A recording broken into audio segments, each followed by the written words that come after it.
우리에게 말씀을 통하여 은혜를 주시길 간절히 기원합니다. 생명의 말씀 시리즈를 계속해서 하고 있습니다. 5번째 시간인데요. 오늘은 옛 계명, 새 계명, 그리고 사랑 훈련이라고 하는 제목입니다. 사람도 사랑하는데도 연습이 필요합니다. 그렇지요? 또 사랑하는데도 훈련이 필요합니다. 그래서 오늘은 사랑 훈련, 사랑 연습을 어떻게 할 것인가 하는 이야기를 좀 하려고 생각을 합니다. 오늘 성경절은 어딘지 아시지요? 요한 1서 몇 장이요? 2장 몇 절이요? 예. 여러분 요한 1, 2, 3서 암기하시는 거 포기하셨으면 제가 카톡으로 보내드릴 때마다 하루에 한 번씩 읽어보시기 바랍니다. 하루에 한 번씩. 요한 1서 2장 7절부터 11절까지인데요. 하루에 한 번씩 꼭 읽어보시기 바랍니다. 말씀을 읽어보시고 나서 함께 말씀을 나누면 저한테 듣는 말씀보다 더 은혜가 있으리라 생각을 합니다. 요한 1서 2장 7절부터 11절까지에 있는 말씀인데요. 한번 같이 읽고 시작할까요? 네, 읽고 시작하십시다. 요한 1서 2장 7절로 11절. 요한 1서 2장 1절로 11절, 6절로 7절로 11절. 됐어요? 함께 읽을까요? 읽겠습니다. 시작. 사랑하는 자들아, 내가 새 계명을 너희에게 쓰는 것이 아니라 너희가 처음부터 가진 옛 계명이니 이 옛 계명은 너희의 들은 바 말씀이거니와 다시 내가 너희에게 새 계명을 쓰노니 저에게와 너희에게도 참된 것이라. 이는 어둠이 지나가고 참 빛이 벌써 비침이니라. 빛 가운데 있다 하며 그 형제를 미워하는 자는 지금까지 어두운 가운데 있는 자요, 그의 형제를 사랑하는 자는 빛 가운데 거하여 자기 속에 거리낌이 없으나 그 형제를 미워하는 자는 어두운 가운데 있고 또 어두운 가운데 행하며 갈 곳을 알지 못하나니 이는 어둠이 그의 눈을 멀게 하였음이니라. 여기 등장한 이야기가 새 계명, 옛 계명, 그다음에 어두움, 빛, 미움, 사랑, 이렇게 대조적인 이야기를 자꾸 등장하는데요. 요한은 그렇게 쓰기를 좋아합니다. 어두움, 빛, 미움, 사랑, 새 계명, 옛 계명. 그래서 성경을 요한 1, 2, 3서 쓸 때의 전개가 항상 그렇습니다. 이렇게 서로 대조되는 이야기를 이렇게 대조시키면서 하려고 하는 이야기를 이렇게 끌어나가는 모습을 보게 됩니다. 한번 정리해 보겠습니다. 우리가 지난 4주에 걸쳐서, 지금 5주째고요. 지난 4주에 걸쳐서 제가 요한 1서와 첫 시작은 요한 3서를 가지고 말씀을 드렸는데요. 기억이 나십니까? 제가 무슨 말씀을 드렸는지?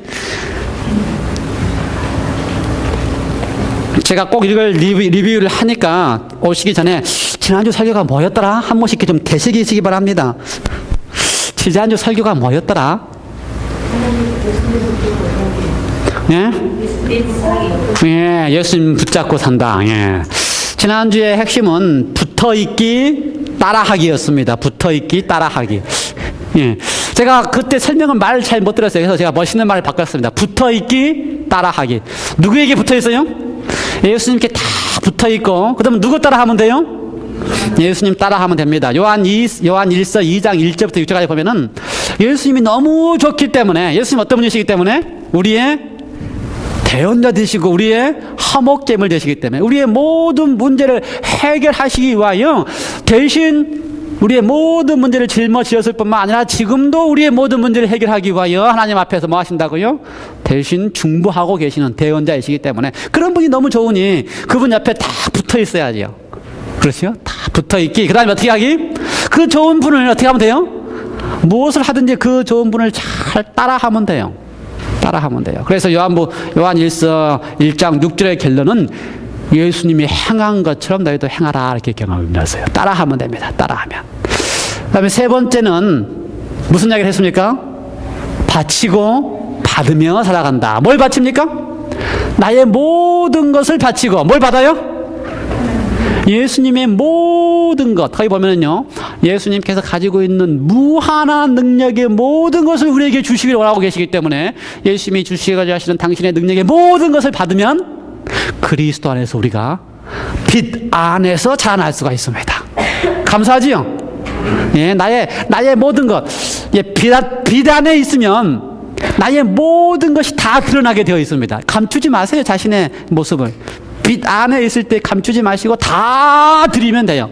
감춰놓고 있으면 끝까지 자기의 문제로 되는데 자신의 추한 모습이 빛 안에서 드러나면 다 드려버리면 됩니다. 그러면 그때부터는 나의 추한 모습은 다 드려졌고 그 다음에 내 속에서 누가요? 예수님의 능력이 내 속에서 받으면 됩니다. 그래서 그리스도인의 삶은 바치고 받는 것이다. 그 다음에 두 번째 시간에는 사랑의 기쁨, 사귐의 기쁨. 사귀고 산다는 것이 얼마나 기쁨인가. 말씀, 생명의 말씀과 사귀고 빛 대신 그리스도와 사귀면 그 사귐이 얼마나 기쁨인가에 대한 이야기를 드렸고요. 첫 번째 시간에는 거룩한 행복을 추구하는 이야기를 드렸습니다. 기억이 안 나면 인터넷에 또 설교가 올라가 있습니다. 이렇게 보시고요. 오늘은 사랑 훈련에 대한 이야기를 할 텐데요. 우리가 지금 조금 전에 요한 1서 2장 7절 8절을 읽었습니다. 여기 보면요, 요한이 뭐라 그래요? 사랑하는 자들아, 내가 새 계명을 너에게 쓰는 것이 아니라, 새 계명을 쓰는 것이 아니라 그랬습니다. 그렇지요? 그러면서 뭐라 그래요? 원래부터 처음부터 있던 바 옛 계명이니 이 계명은 너에게 들은 바 말씀이니라. 8절에 뭐라 그랬습니까? 다시 내가 너희에게 새 계명을 쓰노니. 아니, 헷갈리죠. 처음에는 새 계명을 쓰는 게 아니라 그랬다가 8절에서 뭐라 그래요? 새 계명을 쓰노니 그랬습니다. 지금 요한이 지금 새 계명을 쓰고 있는 겁니까? 아닌 겁니까?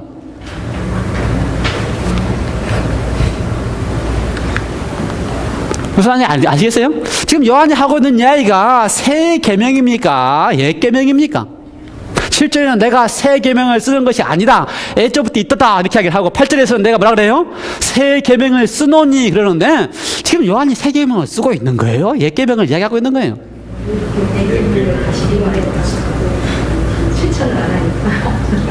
실천을 안 하니까 옛 계명을 다시 말하고 있는 거예요. 내가 새 계명을 쓰노니 하는 이야기는 옛 계명을 좀 다시 말하고 있는 겁니까? 네. 그렇습니다. 여기 요한의 전개에 의하면 새 계명은 처음부터 있었던 말씀이다. 아니, 옛 계명은 처음부터 있었던 말씀이다. 옛 계명은 처음부터 있었어요. 항상 있었습니다. 그리고 요한이 지금 여기서 새 계명을 쓰는 것이 아니라고 하는 것은, 새 계명이라고 하는 것은 여기 8절에 보니까 새 계명, 내가 너에게 새 계명을 쓰노니 저에게서나 너희에게서나 참된 것이라. 이는 어두움이 지나가고 그 다음에 어떻게 했어요? 참 빛이 너희에게 비쳤다. 요한이 말하는 새 계명은 참 빛에 대한 이야기를 하는 것입니다. 참 빛. 요한은 그래서 참 빛을 좋아했어요. 요한복음 1장에서도 태초에 말씀이 계시니라고 한 다음에 참 빛이 이미 우리에게 있다는 이야기를 했습니다. 그래서 요한은 참 빛이라는 말을 좋아해요. 참 빛이 뭡니까? 참 빛. 그래서 요한이 이야기하려고 하는 이 새 계명은 옛부터 있었던 계명 말씀인데, 그 다음에 그 옛부터 있었던 그 말씀이 참 빛에 의해서 어떻게 했어요? 참 빛에 의해서 다시 해석되어지고, 참 빛에 의해서 어떻게 했어요? 그 모습이 옛 계명이 참 빛에 의해서 이렇게 실현되는 모습을 이야기한 것입니다. 그런 의미에서 찾는 게 새 계명이에요. 옛 계명, 새 계명이 있는 게 아니고 그 옛 계명이 참 빛에 의해서 다시 해석되어지고 참 빛에 의해서 어떻게 된다고요? 실현되어짐으로써 나와지는 새 계명의 이야기를 하는 것입니다. 그 이야기를 우리는 어디서 볼 수 있냐면요, 우리가 지난 해에 4기에 함께 외웠던 산상수훈 기억나시죠? 산상수훈 5장에 보면 예수님께서 설교를 하시면서 내가 율법이나 선지자나 폐하러 온 줄을 생각하지 말라. 어떻게 하기 위해서 왔다? 완전하기 위해서 왔다. 1.1획이라도 폐하지 아니한다 라고 하시면서 예수님께서 율법에 대한 설명을 했습니다. 옛사람이 말한 바 너희가 이렇게 들었지만, 예수님 어떻게 하셨어요? 참비신 예수님이 그동안 들었던 율법을, 그동안 들었던 말씀을, 그동안 들었던 계명을 어떻게 하셨다고요? 다시 해석해 주셨습니다. 이것이 율법의 참 의미라고 다시 해석해 주셨습니다. 그러면서 5장의 결론은 뭐였습니까? 너희 하나님의 아버지의 온전하신 같이 너희도 온전하라. 너희가 사랑한다고 하는데 너희를 사랑하고 있는 형제를 사랑하는 것이 사랑이냐? 그게 아니고 어떻게 한다? 진짜 사랑은 하나님처럼 사랑하는 것이 사랑하는 것이다. 하나님 어떻게 사랑하셨어요? 비를 악인이나 선인에게 다 내리고 해를 악인이나 선한인에게 다 비치는, 그렇게 하나님이 사랑하는 것처럼 너희가 사랑할 때에 비로소 무엇이다? 율법을 온전히 이루는 것이다. 이 말씀을 예수님이 하셨습니다. 그러므로 율법은 옛 계명 그대로 항상 있었어요. 근데 그 옛 계명을 예수님께서 어떻게 하셨다고요? 다시 해석하시면서 옛 계명의 핵심은 무엇이다? 사랑하는 것이다 라고 설명을 하셨습니다. 그렇게 설명하신 뿐만 아니라 예수님은 온 삶을 사시면서 어떻게 하셨어요? 그 설명한 그대로 사셨습니다. 그러므로 힘이 있는 것입니다. 가르치는 것만 끝나면 아무 힘이 없어요. 어떻게 하면 돼요? 그 가르치는 바대로 예수님은 사셨기 때문에 힘이 있는 것입니다. 그래서 새 계명은 참빛 대신 예수님에 의하여 다시 해석되고, 해석의 결론은 뭐였다고요? 너희 하나님이 사랑이신 것처럼 너희도 뭐가 되라? 사랑이 되라라는 것이 결론입니다. 온전하신 것처럼 너희도 온전하라. 그 말은 하나님이 참 품성이 사랑인 것처럼 너희도 어떻게 하라? 사랑이 되라. 이걸 하셨을 뿐만 아니라, 그렇게 해석하셨을 뿐만 아니라 예수님은 하나님의 모습을 보이기 위하여 사랑인 삶을 사셨습니다. 친구를 위하여 목숨을 버리면 이보다 더 큰 사랑이 없나니 라고 하셨을 뿐만 아니라 진짜 친구를 위하여 예수님은 어떻게 하셨다고요? 자기 목숨을 내어주셨다 이 말입니다. 그러니 예수님은 참 하나님의 품성의 사랑이 무엇인지를 그분의 삶을 통하여 보여주셨습니다.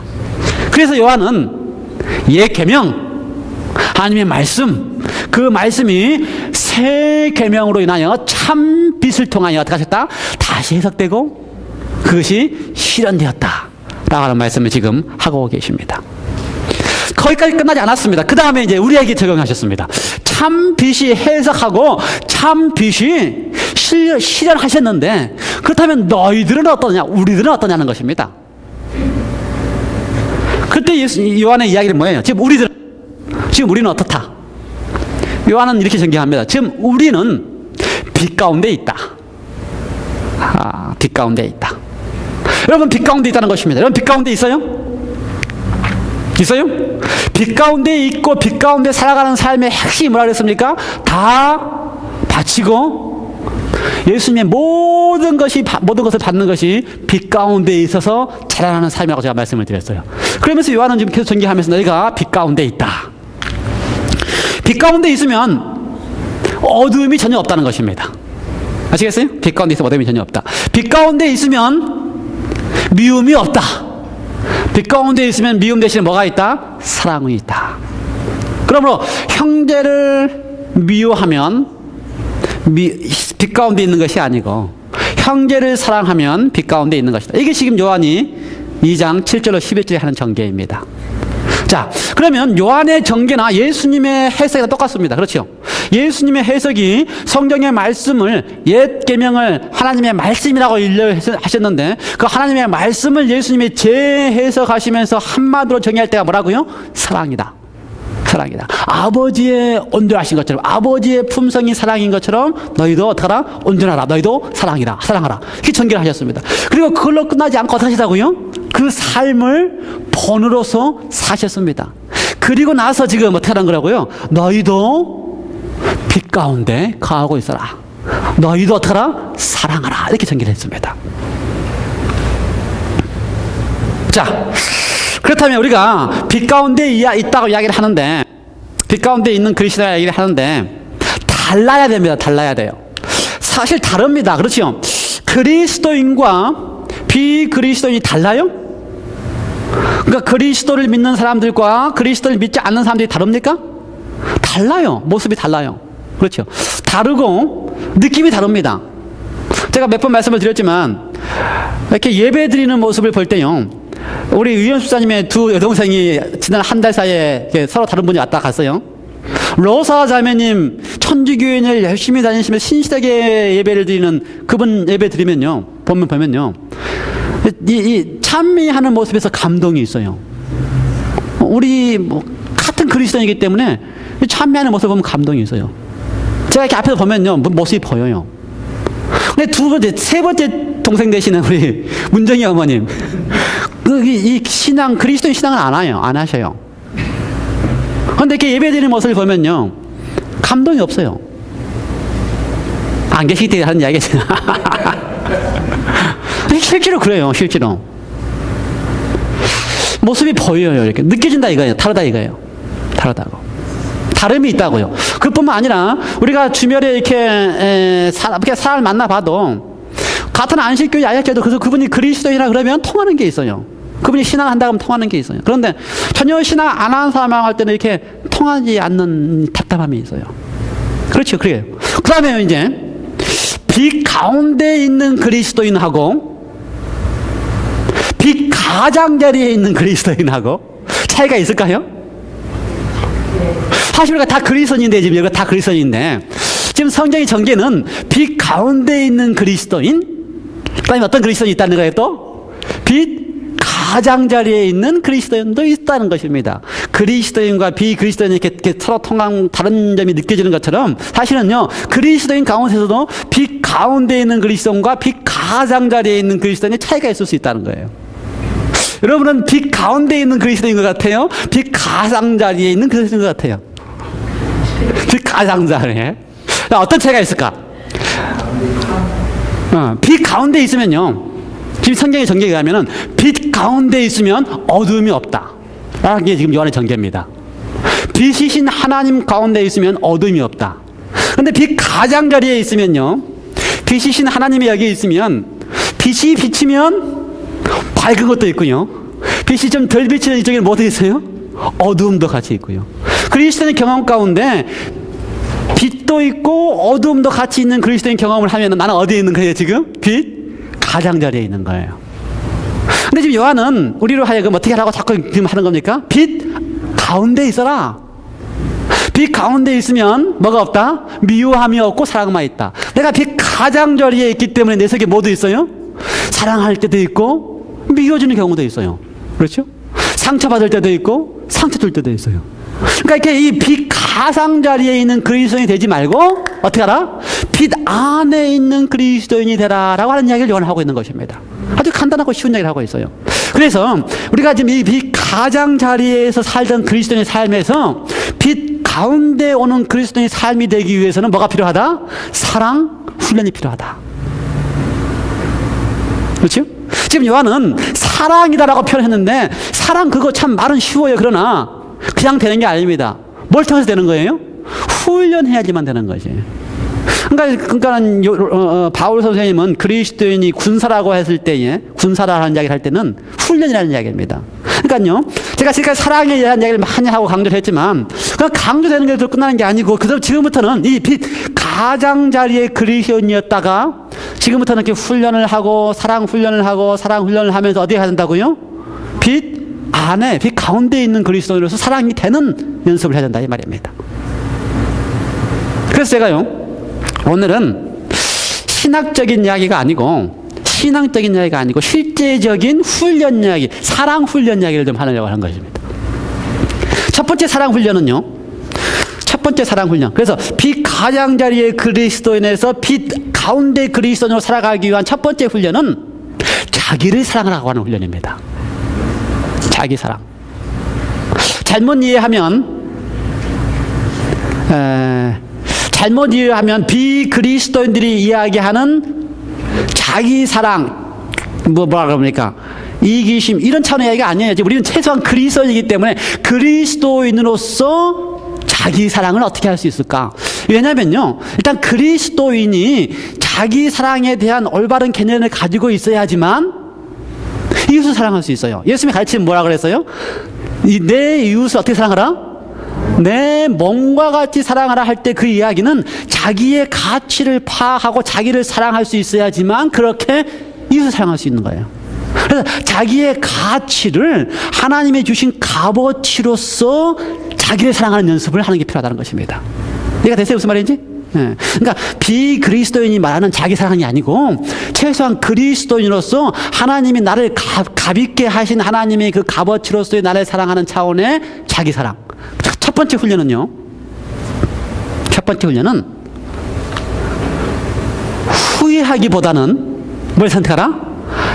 행복하기로 선택하는 훈련을. 이것이 바로 자기 사랑입니다. 후회하기보다는 어떻게 하겠다? 나는 행복하겠다. 사실 우리가 살아가는 모든 인생은, 모든 삶은 선택을 해야만 하고요. 선택의 결과를 보게 되는 것이 우리의 인생입니다. 그렇죠? 그래서 선택의 결과를 볼 때마다 그걸 후회하거나 왜 그랬을까 하고 있으면요. 자기를 사랑하는 것이에요? 자기를 어떻게 하는 거예요? 자기를 철망속에 빠지는 것입니다.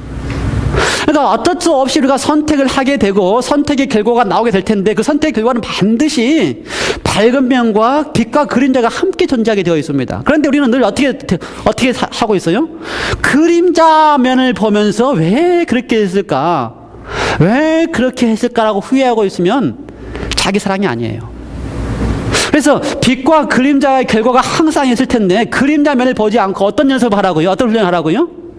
빛을 보는 연습을 하라고요. 같은 상황에서 나는 어떻게 하겠다? 행복한 쪽을 보기로 선택하겠다고 하라 이 말입니다. 계속해서 그냥 불행한 일 결과 보고 불행 때문에 고생하고 그러지 말고 저하고 집사람하고 차이가 있으면요. 같은 결과를 보고 집사람은 그것 때문에 여러 날을 걱정하고 여러 날을 고민하고 왜 그랬을까 환탄하고 하는 일을 참 많이 해요. 근데 저는요. 안 그럽니다. 의도적으로 안 그럽니다. 같은 문제를 보면요. 똑같은 문제가 제발 생겨서 저는 같은 문제를 보고도 이미 일어나버린 문제인데 이미 난 결론인데 이미 난 결과인데 그걸 가지고 한탄하고 그걸 가지고 고민하고 그래 봤자 자기만 손해거든요. 그거 어떻게 저는 선택해요? 저는 행복하기로 선택해요. 이건 이미 일어난 결론이고 이미 이렇게 된 건 내가 해결할 수 없으면 나는 어떻게 하겠다? 행복하기로 선택하겠다. 연습, 이게 이제 훈련이라 이 말입니다. 이게 훈련이라고요.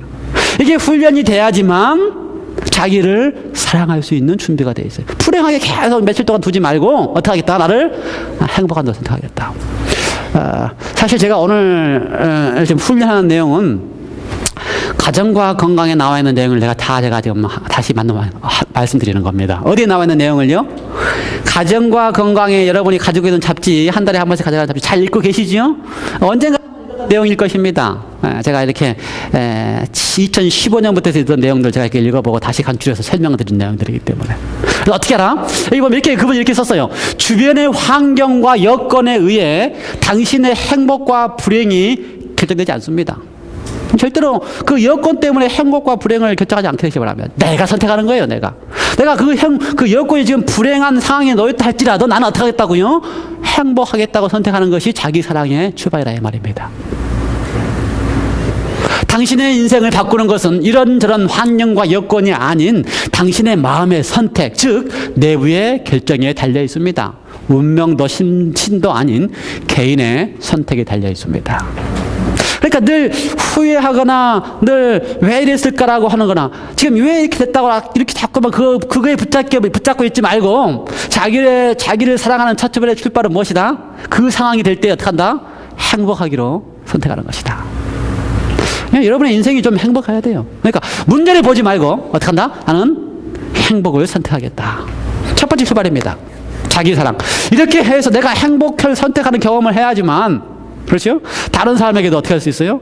행복을 나눠줄 수 있어요. 이야기할 수 있어요. 사랑을 줄 수 있어요. 그렇죠?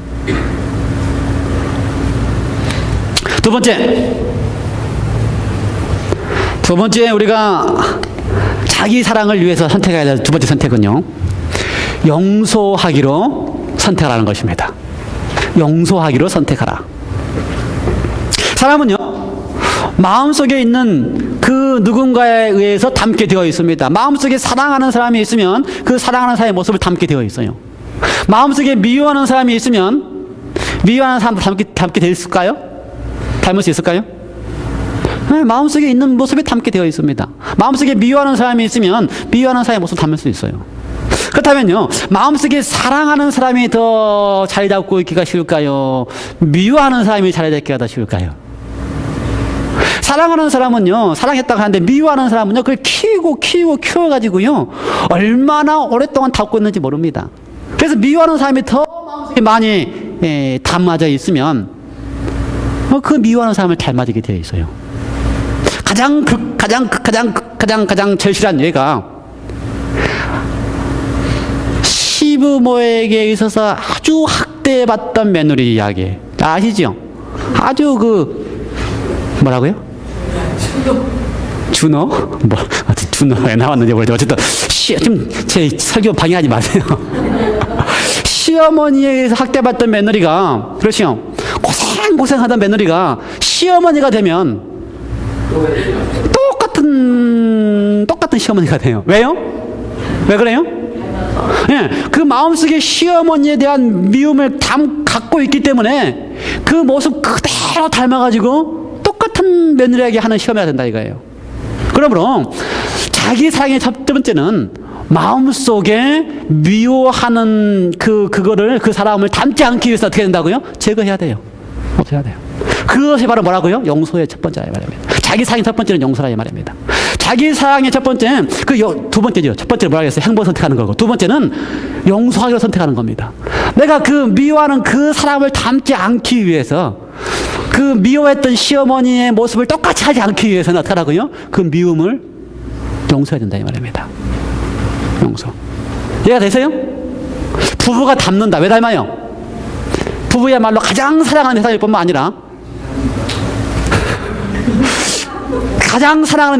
아니라 또 어떤 대상이에요?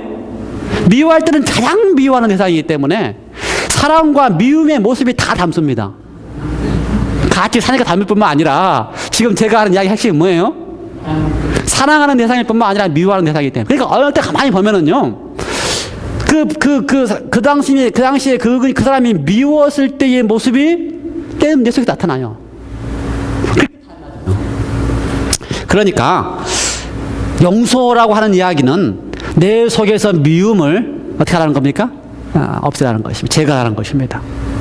근데 어떻게 미움을 제거할 수 있을 것인가?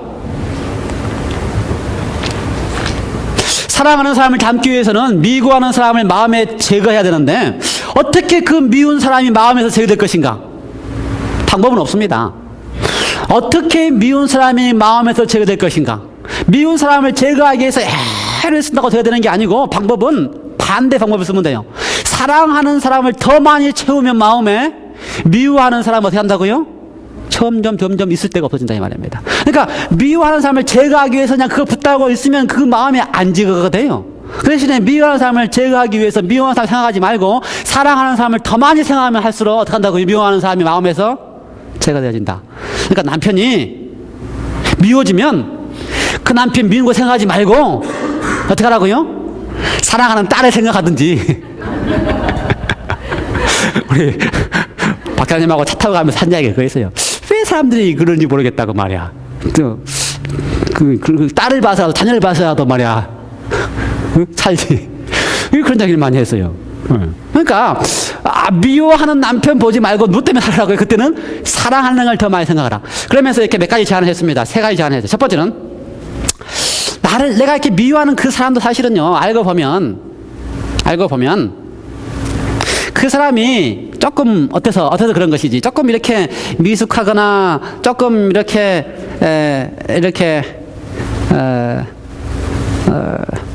그러니까 정말 악해서 나를 미워하겠느냐. 그런 이야기입니다. 사람이 정말 그러지 않을 것이다. 그 사람이 조금 이렇게 미숙하거나 조금 덜 수석해서 그런 상황이 된 것이지 그 사람이 진짜 악해서 나한테 이렇게 악하게 했겠느냐. 그러므로 좀 이렇게 여유 있게 보라는 것입니다. 남편을 볼 때도 진짜 악해서 남편이 악하게 한 게 아니고 조금 실수한 것이지. 그럴 수도 있지. 그래, 사실 그래요. 사실 저도 마찬가지지만 제가 가끔씩 이렇게 잘 하다가도 이렇게 말을 이렇게 한단 말입니다. 근데 이렇게 말 딱 뱉으면 제가 이렇게 뭐 이렇게 악해서 이렇게 말을 뱉었겠어요? 또 제가 뭐 이렇게 상처를 주고 싶어서 했겠어요? 그런데 꼭 그 말 때문에 상처를 받는다 이 말입니다. 그러니까 그럴 때는 어떻게 보라고요? 야, 남편이 악해서 했겠느냐? 상처를 주려고 했겠냐? 이렇게 보지 말고 한 발짝 이렇게 보지 않기 시작하는 걸 자기 사랑하는 거예요. 자기 사랑하는 거예요. 그러니까 그렇게 보지 말고 그래 그거 약간 실수했을 것이다 이렇게 보라 이 말입니다. 그러면 안 맺을 수 있어요. 상처 안 받을 수 있어요. 아, 잠깐 그 말 실수하는 것이지.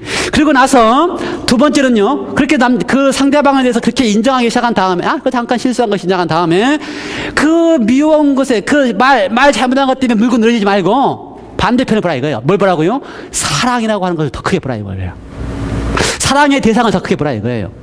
신학적으로 들어가면요, 우리의 마음속에서 문제를 해결할 수 있는 유일한 비결이 뭐밖에 없어요? 우리를 더 사랑하는 예수님이 마음속에 커져 들어와야지만 미움의 대상이 사라질 수 있다 이거예요. 그렇게 훈련하라 이 말입니다. 그리고 나서 마지막 결론은, 용서는 자기가 원하는 것을 삶이 허락해 주지 않을 때도 평화롭게 살아가는 것이다. 무슨 말인지 아시겠어요? 용서는 내가 용서했을 때에 그 결과가 나에게 평화가 내가 원하는 것이 되지 않았다 할지라도 평화스럽게 살겠다고 선택하는 것입니다. 자기 선택에 달려 있어요. 그렇죠? 내가 행복하겠다고 선택하는 것입니다. 그러므로 두 번째 사랑 훈련의 두 번째는 뭐라고요? 용서하도록 선택하시기 바랍니다. 왜요? 그 미운 사람에 닮지 않기 위해서. 그래서 그 용서하도록 선택하기 위해서 어떻게 하라고요? 더 큰 사랑하는 사람을 마음에 채우시기 바랍니다. 그게 안 되면 우리의 사랑하고 싶은 대상의 최고 대상이신 예수님을 마음속에 가득 채우시면, 그러니까요, 딱 그 남편의 그 말 실수로 미워지려고 하는 순간에 뭘 채우라고요? 예수님에 대한 마음을 더 많이 채우시기 바랍니다. 어떻게 생각하고, 야, 그 남편이 그렇게 말할 수가 있어? 어떻게 그럴 수가 있어? 이렇게 하지 말고, 이를 악물지 말고, 야, 실수한 거야. 그 다음에 어떻게 하고요? 그래, 예수님 마음에 가득 채우면 미워지는 남편이 사라지고, 그 다음에 어떻게 한다고? 세 번째는, 그래도 나는 편안하기로 선택하고, 그래도 나는 행복을 선택했다. 이렇게 하시라는 것입니다. 두 분 장난치지 마세요. 집에 가서 그거 훈련하세요. 집에 가서 용서하는 거 집에 가서 훈련하세요. 마지막으로 세 번째, 사랑 훈련 세 번째. 첫 번째는 뭐였어요? 첫 번째 훈련은 뭐였어요? 네, 자기 자신을 사랑하기 위해서는 후회하기보다는 행복하겠다 선택하라. 두 번째, 자기 자신을 사랑하기 위해서는 뭐였어요? 용서하기로 선택하라. 예, 미운 사람 닮지 말고 사랑하는 사람을 닮으시기 바랍니다. 사랑하는 사람. 마지막 세 번째는요, 사랑하기 위한 훈련 프로젝트의 세 번째는요, 우리의 마음 속에, 우리의 삶 속에 이 스프링클러가 있어야 됩니다. 삶이 메마르지 않기 위해서는요, 우리의 마음 속에 스프링클러가 있어야 됩니다. 제가 작년 농사 지어 봤는데 농사 완전히 실패했어요. 왜 실패한지 아세요? 물 주는 거 힘들어서. 이 비닐을 깔고 물을 주면 물이 잘 안 들어가요. 그러면 물을 이렇게 하나씩 줘야 되는데 그게 아주 힘들어요. 그래서 제가 올해 농사 성공하기 위해서 스프링클러 시스템을 다 장만했습니다. 사놨어요. 아직 설치를 안 했지만. 이렇게 비닐하우스 밑에다가 다 깔려고. 그래서 물만 틀면 물이 싹 스며들게 나오도록 하기 위해서. 그게 스프링클러예요. 그래서 우리의 마음속에 항상 이렇게 마음이 좀 이렇게 메마르지 않도록 스프링클러가 이렇게 항상 이렇게 촉촉하게 메마르지 않도록 되어 있어야 됩니다. 메마르지 않도록 되어 있는 것이 뭐냐? 세 개의 감입니다. 감 세 개. 단감, 홍시감이 아니고 우리의 마음을 메마르게 하지 않을 수 있는 세 개의 감으로 시작하는 사람들 뭐라 그랬어요? 거기에? 감사, 감동, 감탄이라고 하는 이 세 개의 감이 우리의 삶에 있어야지만 메마르지 않고, 삶이 메마르면요, 우리의 삶이 우리의 마음이 메마르면요, 나에게서 나오는 모든 것이 거칠고 메마릅니다. 그런데 나의 삶이 스프링클러, 감사와 감동과 감탄이 있으면 나에게서 나오는 것이 뭐라고요? 메마른 게 안 나와요. 감사와 감탄과 감동이 나와요. 이러면 얼마나 사랑하라는 이야기가 막연해지지가 않습니다. 그렇죠? 내가 메마르지 않아야지만 막연하지 않은 사랑이 나타날 수가 있어요. 내가 메마르지 않기 위해서는 내 속에 뭐가 된다고요? 감사, 감동, 감탄. 감사가 뭐냐? 감사. 미숙한 사람은 감사한 것도 당연하게 여겨진다. 성숙한 사람은 당연한 것도 감사하게 여겨진다. 자, 미숙한 사람인지 성숙한 사람인지 이거 딱 한 문장 읽고 무슨 말인지 모르겠지요? 제가 실험을 한번 해보겠습니다. 내가 미숙한 사람인지 성숙한 사람인지. 실사님. 네, 얘기 물어봐요. 당당하게 잘 대답하셔야 됩니다. 성숙한지 미숙한지. 예. 와이프가 밥 해주는 거 당연한 거예요? 아니에요? 이렇게 하면 미숙한 거죠. 예. 여자한테 해주는 거죠. 이렇게 하면 뭐라고요? 미숙한 거라고요. 미숙한 거. 예. 그 다음에 그 당연한 거라고 알지만 당연한 것을 감사하면 그가 뭐라고요? 성숙한 사람이에요. 이해가 되세요? 내 삶이 메마르지 않기 위해서는 당연한 것에 대하여 감사할 줄 알면 내 삶이 메마르지 않아요. 그러니까 와이프가 여자가 밥하는 거 당연하다 이렇게 하지 않고 여자가 밥하는 거 당연한 것을 어떻게 얘기하고요? 감사하다 이렇게 하면 내 삶이 어떻게 한다고요? 메마르지 않고 그 다음부터 이제 풍요해지기 시작한다 이 말입니다. 자 다시 한번 물어봐야지 그러니까 와이프가 밥 해주는 거 당연한 거예요? 아니에요. 어떤 거예요? 감사한 거지요. 감사한 거예요. 조금 성숙해졌어요. 조금 성숙해졌어요. 다른 사람한테 물어보겠습니다 이제. 김혜 지사님. 남편이 나가서 열심히 일하고 오는 거 당연한 거예요? 감사한 거지요. 아, 성숙하시네. 감사한 거지요. 감사한 거지요. 그러니까 당연한 것을 당연하게 여기는 거는 미숙한 거예요. 자기의 마음이 이렇게 메마르지 않기 위해서는 당연한 것을 어떻게 하는 훈련을 하라고요? 감사 여기는 훈련을 하라고요. 감사 여기는 훈련. 감사 훈련을 하셔야 돼요. 감사 훈련. 아이들이 공부를 열심히 해주는 거. 아이들이니까 공부할 시기에 공부하는 거 당연하게 여기지 말고 그래서 그때마다 어떻게 하라고요? 야, 공부 열심히 하는구나. 고맙다. 이렇게 반응하라 이 말입니다. 그래야 자녀와 부모 사이에 풍요해져요. 풍요해져요. 메마르지 않아요. 그것도 공부하는 거 당연하지 이렇게 생각하면 어떻게 한다고요? 메말라져요. 그렇죠? 그러니까 어떤 상황에서든지 그것을 당연하게 여기지 말고 어떻게 하라? 감사하라. 감사하라. 그래야 이렇게 메말르지 않습니다. 그래서 감사도 뭐래요? 훈련이다 말이에요. 훈련. 와이프가 밥 해주는 것을 당연하게 여기지 않고 감사하기 위해서는 훈련이 필요하다. 그래서요, 감사와 감동은 훈련돼야 됩니다. 훈련돼야 돼요. 그래서 감사가 한 걸음 더 가면 그 다음부터 뭐가 느껴집니까? 감동이 느껴집니다. 그냥 밥 해주는 것 좀 알았는데 그냥 밥 해주는 줄 알았던데 그 아내가 밥을 하기 위해서 하루 종일 고민해요. 오늘 저녁에는 뭘 만들어야 될 것인가? 오늘 아침에는 뭘 만들어줘야 아이들이 좋아할 것인가? 아침에는 뭘 먹었지? 점심에는 뭘 먹었지? 아, 그래, 저녁에는 이걸 해줘야 되겠다. 이렇게, 그래서, 같은 음식을 해왔을 때도, 그러한 일이 나게 된 그 과정을 생각하면 뭐가 생긴다고요? 감동이 생긴다, 이 말입니다. 어느 날 우리 아이가, 막내 아이가, 제가 랩에서 일하는데, 아직 물이 안 나오기 때문에, 이 물그릇에 물을 떠와야 돼요. 그래서 물그릇이 원갤런짜리 통들이 한 6개 이렇게 항상 있고 거기다 물을 떠놓고 이제 물을 쓰면서 일을 합니다. 그런데 엄마가 아이한테 이 물을 한 병 떠오라고 시켰어요.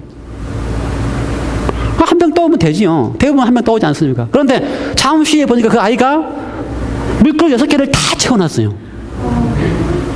이제 훈련이 돼야 돼요. 이제 우리가 그 아이가 하나만 떠왔어도 어떻게 해야 돼요? 감사하고 고맙다. 우리가 아이들한테요, 어린 아이들한테 항상 감사라는 이야기를 잘하고 훈련을 시키는데 정작 진짜 훈련은 뭐냐면요, 우리가 아이들한테 감사하다, 고맙다, 고맙다는 일을 많이 해주는 게 최고의 훈련이에요. 너 가서 이거 뭐 받으면 고맙다 말 하라 이렇게 시키기 전에 뭐가 최고 훈련이라고요? 그 아이에게 직접 어느 때마다 고맙다, 감사하다는 이야기를 해주는 것 자체가 최고 훈련이라 이거예요. 그러니까 작은 일마다, 그러니까 아이가 엄마가 시켜서 신부름 하나 하는 거 당연하다 여기지 말고 어떻게 하라고요? 그래서 그럴 때마다 고마워, 감사해, 고마워, 너 이거 참 잘했구나, 고마워. 이것이 우리의 삶을, 우리의 사랑을 풍요롭게 하는 사랑 훈련이라 이 말입니다. 그렇죠? 무슨 말인지 아시겠어요? 쉬운 것 같지만 훈련되지 않으면 안 되는 겁니다. 그 다음에 하나 떠와도 고맙단 말 할 수 있는데 이 새끼를 다 채워놨으니 이제 뭐가 생겨요? 아, 감동이 생겨요. 야, 그랬구나. 아이가 그 1개월짜리 하나 두고도 힘들 텐데 그 멀리 갔다 왔다 하는 거, 그걸 이제 대내에게서 생각하면 감사하는 마음을 더 깊이 생각하면 그 다음에 뭐가 생긴다고요? 감동이 생긴다는 거예요. 그래서 감사가 훈련이 돼야지만 그다음에 감사의 그 뒷배경을 이렇게 깊이 되새기는 훈련이 돼야지만 감동이 있어요. 그래서 감사와 감동이 있어야지만 뭐가 삶이 풍요로워진다. 연습 많이 하시기 바랍니다. 이게 이렇게 돼야 우리가 막연히 사랑하라. 이건 참 어렵고 이거 사랑하라. 이거 어떻게 해야 되냐. 근데 사랑하라고 하는 것은 자기의 삶을 사랑하고 그 자기를 사랑하는 것처럼 사랑하는 연습이 돼야지만 사랑이에요. 그러니까 감사, 감동, 훈련이 되는 것이 사랑이라 이 말입니다. 아이들한테, 딸한테, 큰딸한테 연습 많이 하시기 바랍니다. 남편한테, 아내한테. 그래서 그게 뭐라고요? 감사, 감동까지 가버렸네. 안 넘겨주고. 감동. 마음을 살아 움직이게 하는 힘. 감사와 감동을 연습하라. 이분이 이렇게 썼습니다. 대추알 한 알 가지고 감사할 수 있는가? 형 대추알 아시지요? 감사할 수 있어요? 대추알 하나 가지고 감사할 수 있어요. 대추알 하나 가지고 감사 훈련하기 위해서는 대추알 하나 가지고 감동이 있어야 돼요. 감사, 감동. 이분이 이렇게 장석주 씨의 시입니다. 대추 한 알. 저게 저절로 붉어질 리는 없다. 저 안에 태풍 몇 개, 저 안에 천둥 몇 개, 저 안에 벼락 몇 개. 저게 저 혼자 둥그러질 리 없다. 저 안에 무설이 내리는 몇 밤, 저 안에 땡볕 두어 달, 저 안에 초승달 몇 날. 그냥 대충 하나 보고요. 감사할 수 있는 조건이 하나도 안 보이는데, 그걸 같이 깊이 보니까 거기에 대추 하나에 뭐가 있어요? 감동이 있어요, 감동이. 대추 하나에 열리기 위해서 그가 가진 고통을 하면서 그 견디었던 그 감동이 있어요. 그러니까 감사 훈련이 되면, 대추 하나를 보면서도 감사하는 훈련이 되면 뭐가 느껴진다고요? 감동이 느껴지고, 그 다음에는 뭐가 나와요? 감탄. 와, 감사하구나. 대추 하나 보고 감사, 감동이 느껴진다. 그래서 우리 속에 감사, 감동, 감탄이 있어야지만 삶이 풍요로워집니다. 메말리지 않아요. 이것을 훈련하라고 하는 것입니다. 사랑은 그래서 무엇이다? 훈련이다. 지금 이 요한이나 지금 성경에서 예수님이 가르치는 사랑은 그냥 되어지는 게 아니고, 빛 가운데, 빛 가장자리에 있을 때 얼마나 불행해요. 메마르고. 근데 빛 가운데 거하는 삶을 살 때는 그것이 바로 뭐라고요? 진짜 풍요로워진 그리스도인 삶인데, 그러기 위해서는 사랑도 어떻게 하라? 훈련하라. 첫 번째는 뭐였어요? 사랑 훈련 첫 번째는?